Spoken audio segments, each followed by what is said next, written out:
Halo Inks People. Sorry. Hello Inks People, what's happening today? Let's see what's happenings.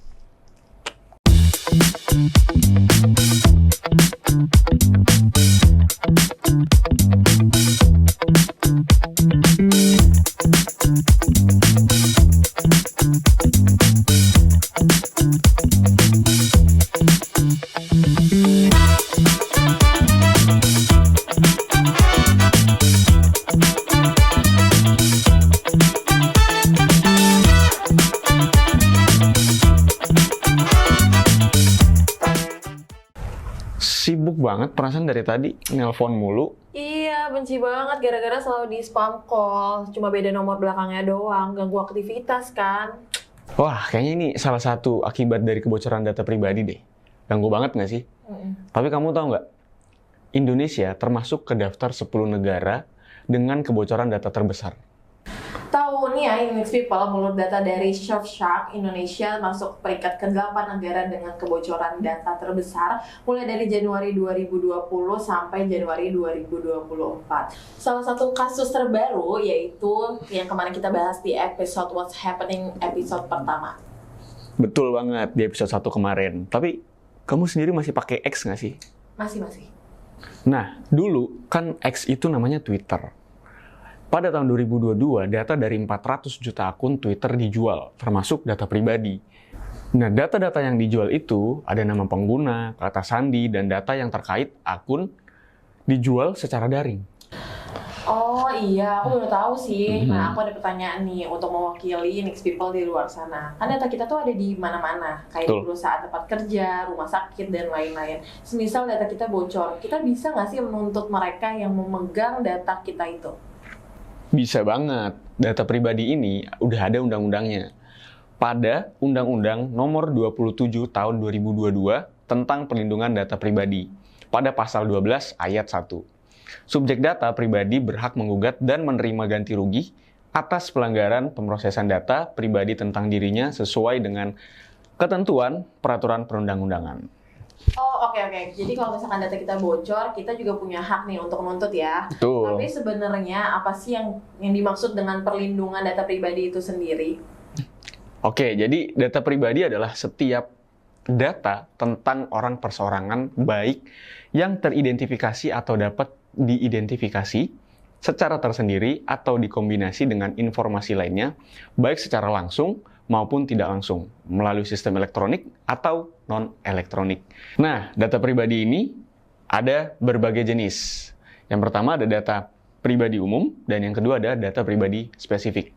Data pribadi umum ini adalah data yang bisa dikenal oleh banyak orang, seperti nama lengkap, jenis kelamin, kewarganegaraan, agama, status perkawinan, dan lain-lain.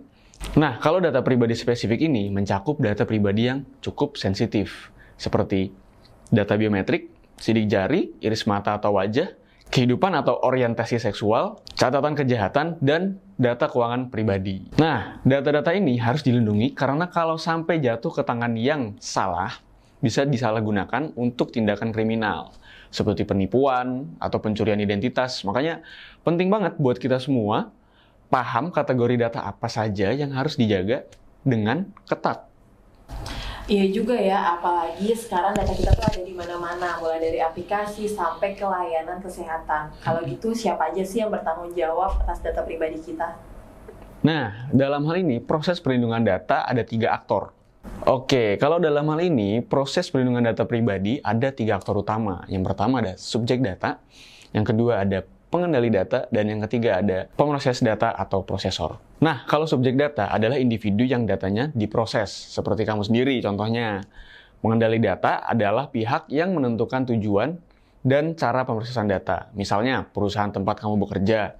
Sedangkan pemroses data adalah pihak yang mengelola data atas instruksi pengendali data. Contohnya, perusahaan pihak ketiga yang mengurus sistem absensi. Itu contohnya. Jadi kalau misalkan perusahaan tempat aku kerja nyimpan dataku untuk kebutuhan administrasi, mereka adalah pengendali data. Benar. Dan kalau misalkan mereka bekerja sama dengan pihak lain untuk mengelola data tersebut, berarti itu mereka menjadi pihak pemroses data. Oh, okay. Betul sekali. Dan jika terjadi kebocoran data, peran dan tanggung jawab masing-masing aktor akan dipertimbangkan dalam penyelesaiannya. Gitu. Terus selain bergantung pada hukum, kita bisa melakukan apa lagi sih untuk melindungi data pribadi kita itu sendiri? Nah, ini balik lagi ke diri kita masing-masing. Kita bisa berhati-hati dalam memberikan data, memastikan platform yang kita gunakan aman, dan selalu cek kebijakan privasinya. Jangan sembarangan membagikan data di media sosial atau aplikasi yang kurang jelas keamanannya. Jadi, balik lagi diri sendiri, hati-hati. Ya? Betul. Oke, aku setuju. By the way, aku dengar kita akan ada workshop tentang ini ya? Bener banget, kita akan mengadakan workshop perlindungan data pribadi pada bulan November nanti di tanggal 12. Nah, di workshop ini kita akan membahas hak-hak kita sebagai subjek data, jenis data yang harus dilindungi, dan cara mengelola risiko kebocoran data. Ini kesempatan bagus nih buat kalian yang ingin lebih paham cara melindungi data pribadi kalian dengan lebih baik. Wah, seru banget. Jadi bagi Inix People yang mau lebih paham dan siap untuk menghadapi resiko kebocoran data, jangan sampai kelewatan workshop ini. Dan daftar sekarang juga, lindungi datamu dan lindungi juga dirimu. Oke, segitu dulu aja pembahasan kita kali ini. Terima kasih buat yang udah nonton dan stay tune buat episode selanjutnya. Jangan lupa like, comment, share, dan subscribe ya, biar kalian nggak ketinggalan informasi penting lainnya. See you di episode selanjutnya. Inix People, tetap jaga privasi dan keamanan data kalian. Bye-bye! Bye-bye!